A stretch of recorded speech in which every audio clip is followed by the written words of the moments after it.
할렐루야. 10월 18일 수요일 새벽입니다. 함께 감사의 기도를 올려드리며 매일 주심 기도회 시작하겠습니다. 우리 아빠 아버지가 되시는 하나님, 오늘도 하나님 아버지의 이름을 부르며 하루를 시작하게 하시니 감사합니다. 부모가 사랑하는 자녀들을 품에 안고 사랑을 담아 축복하듯이 날마다 주님의 사랑을 먹고 자라는 귀한 주님의 백성 되게 하옵소서. 사랑받고 또 사랑할 줄 아는 자들이 되어서 하나님의 사랑을 이 땅 가운데 나타내는 축복의 통로로서의 삶을 오늘도 살아가도록 주님 축복하여 주시옵소서. 그 사랑의 사명을 우리에게 맡기셨습니다. 자신만을 사랑하는 이 시대 가운데 온전한 예수 그리스도의 사랑을 닮아가는 자들이 되게 하셔서 그렇게 서로 사랑하며 믿음의 공동체를 흔들고 미워하는 사단의 공격에서 주님의 몸된 교회를 온전히 지켜가게 하옵소서. 하나님 사랑하고 그 사랑으로 서로 사랑하라 명하신 주님의 계명을 날마다 힘써 지키게 하옵소서. 그러므로 주님께서 주시는 사랑의 축복을 날마다 누리는 복된 공동체 되도록 주님 인도하여 주시기를 원합니다. 주님의 몸된 교회 위에 기도합니다. 이 땅의 생명의 주인이 하나님이심을 날마다 선포하는 교회가 되게 하옵소서. 홍수 속에 마실 물이 없듯 말씀의 홍수 속에 영혼의 가난 심령의 생명수를 나누는 교회가 되게 하옵소서. 그렇게 생명의 말씀을 날마다 나누며 주의 말씀을 먹고 마심으로 하나님의 자녀로서의 그 정체성을 잊지 않고 살아가는 축복 또한 허락하여 주시옵소서. 오늘도 인생의 많은 기도의 제목들을 가지고 십자가 앞에 나왔습니다. 질병의 문제, 관계의 문제, 경제와 물질의 문제들, 진로의 문제, 학업의 문제, 연로한 부모님과 자녀의 문제, 어느 것 하나 쉽게 풀리는 쉬운 것이 없지만 그 문제들로 인하여 더욱 하나님과 가까워지게 하여 주시고 주님 앞에 부르짖고 간구함으로 우리의 기도에 응답하시는 살아계신 하나님을 만나게 하옵소서.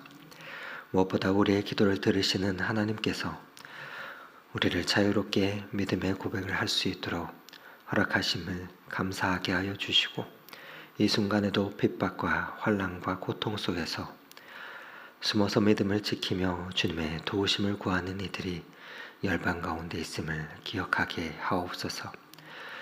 그렇게 그들을 위해서 날마다 또한 중보하는 믿음의 동력자들이 다 되게 하옵소서. 오늘도 기도 가운데 상황과 환경을 뛰어넘어 일하고 계시는 하나님을 바라보게 하여 주시고 삶의 자리에서 주님께 우리의 사랑과 충성을 올려드리게 하옵소서. 그리고 우리는 주님으로 인해 영혼의 평안과 기쁨을 누리는 하루가 되게 인도하옵소서. 오늘도 말씀을 통하여 허락하실 은혜를 기대합니다. 말씀을 듣는 것으로 멈추지 않고 삶으로 오늘도 실천함으로 주님의 역사를 누리는 복된 이 한날이 되게 하옵소서. 오늘도 구하는 자에게 지혜를 주시며 우리를 그 크신 팔로 붙드시며 인도하시는 예수 그리스도 이름으로 기도드립니다. 아멘. 오늘 함께 은혜 나눌 하나님의 말씀은 열왕기상 18장 1절에서 15절의 말씀입니다. 함께 은혜 나눌 말씀은 열왕기상 18장 1절에서 15절의 말씀을 저와 여러분이 교독하도록 하겠습니다.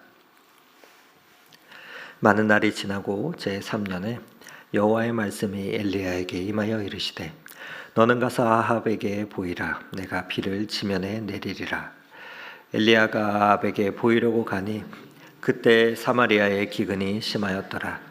아합이 왕국 맡은 자 오바댜를 불렀으니 오바댜는 여호와를 지극히 경외하는 자라. 이세벨이 여호와의 선지자들을 멸할 때에 오바댜가 선지자 100명을 가지고 50명씩 굴에 숨기고 떡과 물을 먹였더라. 아합이 오바다에게 이르되 이 땅의 모든 물 근원과 모든 내로 가자. 혹시 꼴을 얻으리라. 그리하면 말과 노새를 살리리니 짐승을 다 잃지 않게 되리라 하고 두 사람이 두루 다닐 땅을 나누어 아합은 홀로 이 길로 가고 오바다는 저 길로 가니라. 오바다가 길에 있을 때 엘리야가 그를 만난지라. 그가 알아보고 엎드려 말하되 내 주 엘리야여 당신이시니까. 그가 그에게 대답하여 그러하다. 가서 내 주에게 말하기를 엘리야가 여기 있다 하라. 이르되 내가 무슨 죄를 범하였기에 당신이 당신의 종을 아합의 손에 넘겨주기에 하려 하시나이까.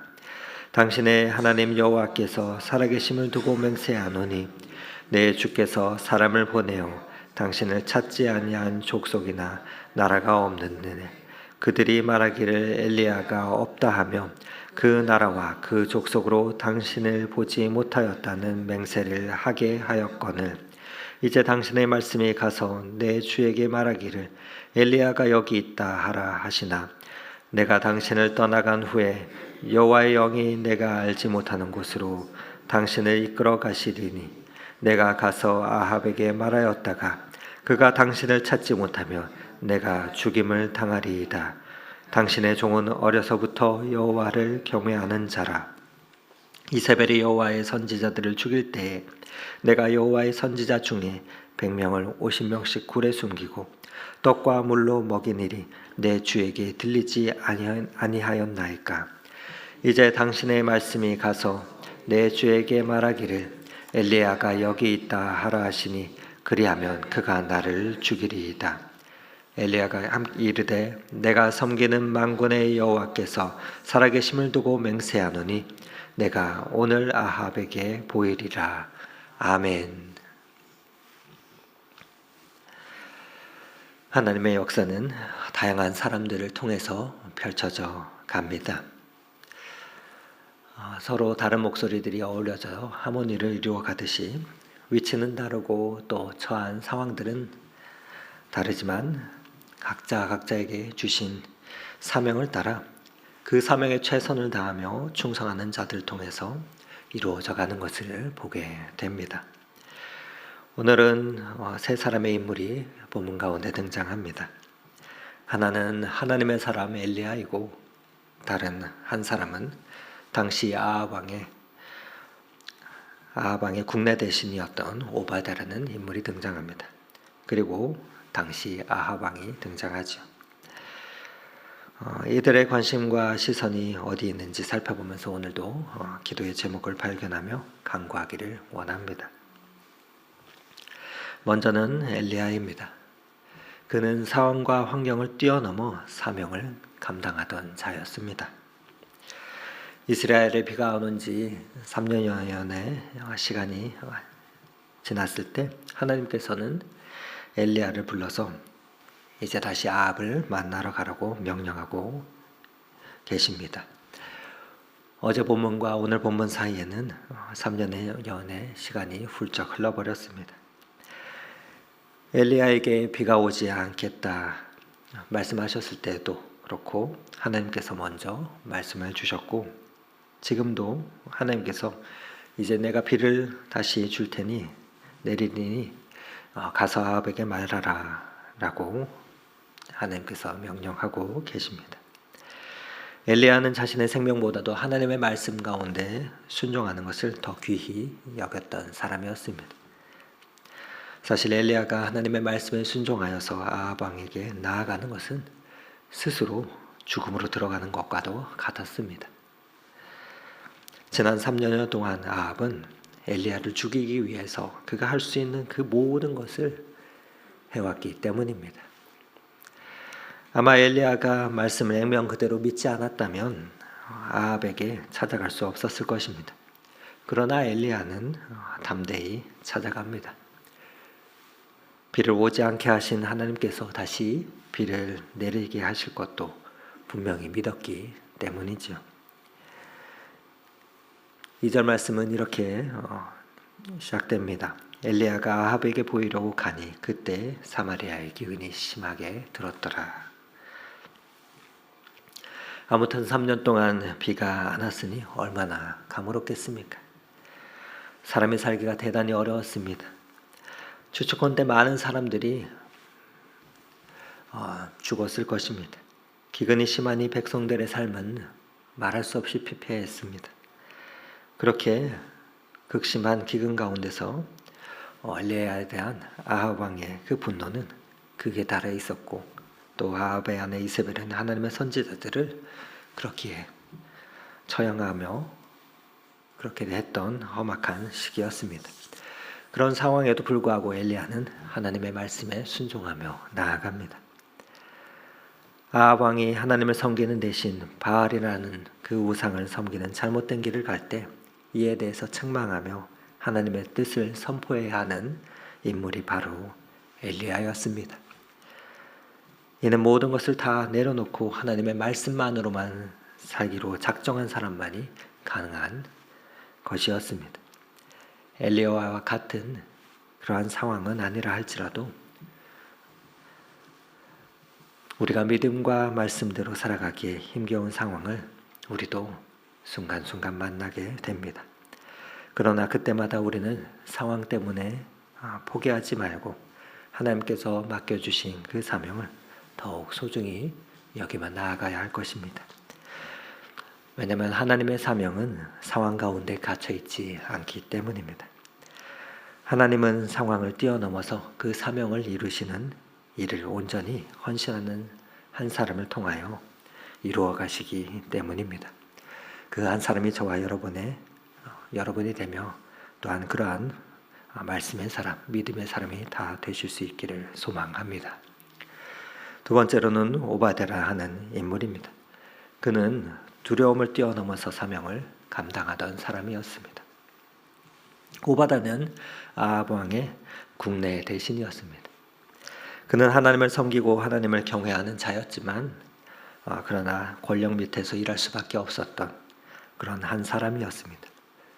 그는 그가 몸담고 있는 사회 속에서 자기의 역할을 바르게 감당해야 하는 그러한 사람이었습니다. 엘리야와는 위치가 다르다 말할 수 있습니다.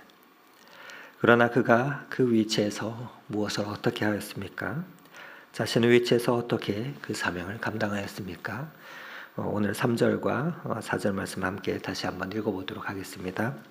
아합이 왕궁 맡은 자 오바댜를 불렀으니 이 오바댜는 여호와를 지극히 경외하는 자라. 이세벨이 여호와의 선지자들을 멸할 때에 오바댜가 선지자 100명을 가지고 50명씩 굴에 숨기고 떡과 물을 먹였더라. 오바댜란 그 이름에서도 나타나듯이 그 이름의 뜻은 하나님의 종이라는 뜻입니다. 이름처럼 비록 죄악 가운데에서도 아합 왕의 시대에서도 하나님을 경외하며 살아갔던 자였습니다. 하나님을 경외하는 자들을 박해하던 시대 가운데 하나님을 경외하는 이 오베다는 국내 대신으로 살았습니다. 이런 그가 아합 왕의 왕궁에서 국내 대신으로 있었던 것은 아마도 그가 아합에게 없어서는 안 될 중요한 인물이었거나 하나님께서 숨겨주신 사람이었을 것입니다. 무엇보다도 그는 하나님을 경외하는 자로서 목숨을 위협받는 그 선지자들을 살리는 그 일에 관심을 두었습니다. 다른 하나님의 사람들을 100명이나 되는 그들을 굴에 숨겨주며 먹여 살리는 일은 하나님의 은혜 없이는 감당치 못할 일이었습니다. 3년 동안이나 떡과 물을 제공하자면 얼마나 많은 물질과 돈이 들었겠습니까? 또 그 비밀이 새어나갈 가능성이 얼마나 많았겠습니까? 그러나 그는 하나님을 믿었기 때문에 그 일을 감당하였습니다. 그렇게 오바댜는 자기가 있는 자리에서 최선을 다했습니다. 오바댜는 이 땅에 왕을 두려워하기보다는 하나님을 지극히 경외하는 자로 하나님을 두려워함으로 살아갔던 자였습니다. 어려울 때 내 신앙이나 잘 지키고자 한다면 그 정도밖에 안 될 것입니다. 그러나 어려운 때라도 나의 신앙을 지키며 몸부림치고 또 다른 사람들을 붙잡아주고자 한다면 하나님께서는 분명 우리의 신앙을 지켜주실 뿐만 아니라 남도 붙잡아 줄 수 있는 그 능력을 허락해 주십니다. 자기 신앙만을 바라보는 자는 자기 신앙 밖에 지키지 못하겠지만 다른 사람을 돕는 자가 되려 할 때 하나님께서는 우리로 돕는 자로 살아갈 수 있도록 하시기 때문입니다. 그것이 하나님 나라를 지키는 일이기 때문입니다. 많은 선교사님들을 선교지에 가서 만나보면은 어떻게 이렇게 연약한 자들이 선교를 감당하고 그 많은 일들을 할 수 있었을까 하는 생각을 하게 됩니다. 어떻게 감당이 가능할까? 그것은 하나님께서 그에 맞는 힘과 은혜를 하나님 나라를 위하여 살아가고자 결단했을 때 부어주시기 때문입니다. 사랑하는 성도 여러분, 우리에게는 작은 힘이 있습니다. 하나님께서 주신 그 달란트와 선물들이 있습니다. 여러분에게도 허락하신 그 선물로 주신 물질이 있고 능력이 있고 학위가 있고 지위가 있고 사회적 위치가 있으십니까?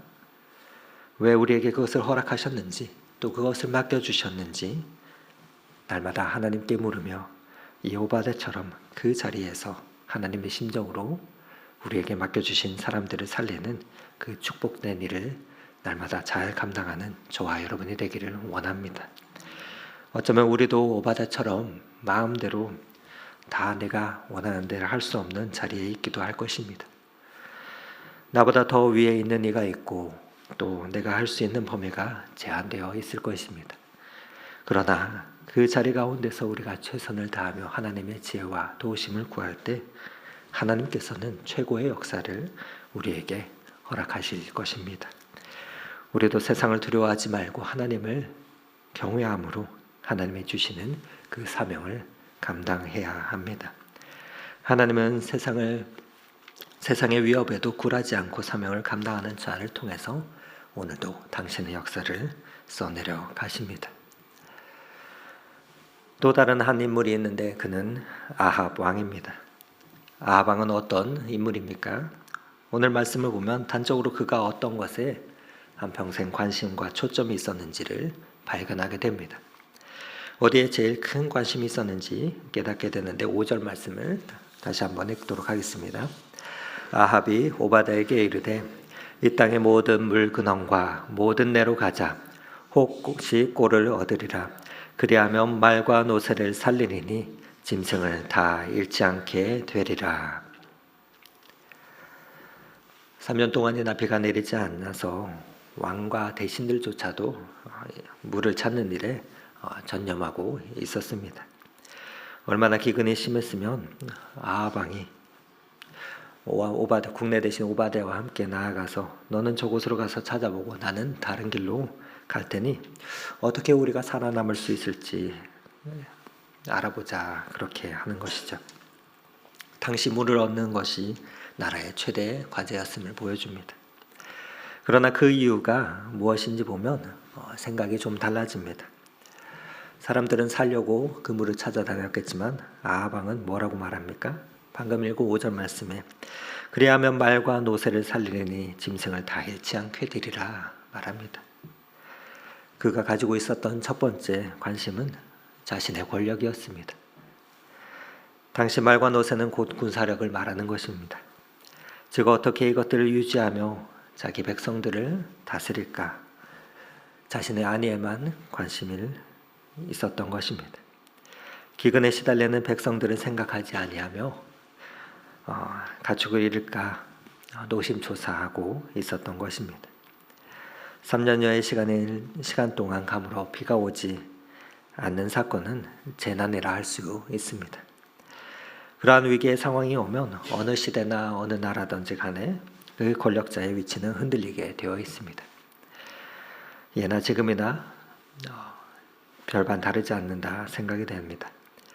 그러할 때 왕은 백성들을 인도하는 것에 대한 백성들을 지도하는 것에 대한 깊은 책임의식을 지니며 기우제를 지내거나 또한 자신의 부족함을 하늘에 초월적인 존재에게 고백하며 재난의 상황이 지나가도록 그렇게 해결하도록 합니다. 그러나 그것이 안 될 때, 잘 안 될 때 행하게 되는 패턴들을 보면 그러한 재난이나 사고가 누구로 인해서 발생하게 되었는지, 그렇게 되었는지를 희생양을 찾고 책임자를 찾아 나서며 그에게 뒤집어 씌우는 것을 보게 됩니다. 우리는 역사를 통해서도 너무나 많은 이러한 경우들을 보아 알고 있습니다. 어쩌면 그래서 아합은 당시 여호와의 선지자들을 희생양으로 잡아 죽이기 시작했던 것이 아닌가 생각합니다. 바알신과 아세라신을 잘 섬기면 비가 내릴 텐데 여호와라는 신을 믿는 선지자들 때문에 하늘에서 비가 내리지 않는다라고 하면서 말이지. 그의 관심은 그의 아내가 섬기던 바알로 대표되는 물질과 권력이었습니다. 자신이 가지고 있는 권력을 지키느라 선지자들을 죽이기 시작했습니다. 성경은 오늘도 본문의 세 인물을 통해서 우리의 삶의 우선순위가 무엇인지 알려주십니다. 바로 믿음의 사람의 관심은 생명, 곧 사람에게 있어야 한다는 것을 말해주십니다. 생명이 가장 첫째 되어야 한다는 것을 말해주십니다. 그래서 사람을 하나님의 마음으로 살리도록 엘리야를 부르시고 또 오바댜를 부르셔서 하나님의 그 사명을 주신 것입니다. 오바댜는 자신의 위치에서 은밀히 사역에 헌신하였고 엘리야는 하나님의 사명을 공개적으로 감당하도록 하였던 것입니다. 이들은 결국 만나게 됩니다. 그리고 그 만남을 통해서 엘리야는 아합의 왕궁에서도 목숨을 걸고 사명을 감당하는 숨겨진 사명자가 있음을 보게 됩니다. 더불어서 오바댜는 하나님의 명령을 따라 날마다 철저히 순종하며 당당하게 사명을 감당하는 하나님의 사람이 있음을 다시 한번 목도합니다. 그렇게 하나님은 왕궁 안에서나 또 밖에서나 일하시며 역사하고 계셨습니다. 하나님께서는 오늘도 저와 여러분에게 이 귀한 삶의 자리로 초청하시며 허락해 주셨습니다. 직장으로, 가정으로, 또 학교로, 교회로, 세상으로 하나님께서는 그곳에서 하나님께서 가장 관심 가지시는 그 생명을 살리는 일을 하도록 우리를 부르시고 그 거룩한 사명을 맡겨주셨습니다. 엘리야와 오바댜가 서로의 삶의 자리가 다르듯이 우리에게 주신 사명은 서로 다릅니다. 그러나 각자의 삶의 현장에서 자신의 사명에 온전히 우리가 헌신할 때에 하나님께서는 놀라운 역사를 오늘도 이루실 것입니다. 사명의 크기나 사명자의 능력보다 중요한 것은 그 모든 사명을 주셔서 역사를 이루어 가시는 하나님에 대한 우리의 사랑과 충성이기 때문입니다. 바라기는 오늘도 이 하루 아합과 같이 자신의 안위만을 위해서 달려가는 그러한 삶이 아닌 하나님 나라 위에서 달려가며 주님께서 우리에게 맡겨주신 그 사명을 잘 감당하여서 주님 배울 때 잘하였다, 충성하였다, 수고했다, 그러한 하늘의 칭찬 듣는 복된 성도님들이 다 되시기를 오늘 이 말씀 의지하며 축원을 드립니다. 오늘 이 하루도 주님 의지하는 자에게 그 힘을 주실 줄 믿습니다. 그 은혜가 저와 여러분의 삶 가운데 있기를 소망합니다. 함께 기도드리겠습니다. 주 안에 있는 자에게 딴 근심이 있으랴 십자가 밑에 나아가 내 짐을 풀었네. 주님을 찬송하면서 할렐루야 할렐루야 내 앞길 멀고 험해도 나 주님만 따라가리. 그렇습니다. 하나님 아버지, 주님께서 맡겨주신 사명 잘 감당하며 나아가는 복된 발걸음 되게 인도하여 주옵시고 능히 감당할 힘과 지혜로 오늘도 허락하여 주옵소서. 각자에게 부르시고 맡겨주신 사명의 자리는 다를지라도 엘리야와 오바댜의 모습을 통해 깨닫게 하신 것처럼 끝까지 주님의 말씀에 믿음으로 순종하게 하시고 세상을 두려워하지 않고 하나님을 경외함으로 최선을 다하여 살아가게 하옵소서. 그리하여 상황을 뛰어넘어 일하시는 하나님의 역사를 우리의 삶 가운데 목도하게 하시고 간증할 수 있게 하여 주시옵소서. 작은 용기를 사용하셔서 하나님 많은 믿음의 사람들을 세워가며 살리는 일 가운데 우리의 삶을 받아주시고 우리의 인생 또한 쓰임받는 그러한 복된 여정이 되게 인도하여 주시옵소서. 오늘도 그 길로 나아갈 때 할렐루야 찬송하며 나아가는 우리가 되게 하여 주시고 우리를 인도하시는 그 주님의 손 붙잡고 오늘도 걸어가게 하옵소서. 날마다 우리를 붙드시는 예수 그리스도 이름으로 기도드립니다. 아멘. 다 함께 계속해서 각자의 기도 제목을 가지고 더 깊은 기도 자리 가운데로 나아가겠습니다.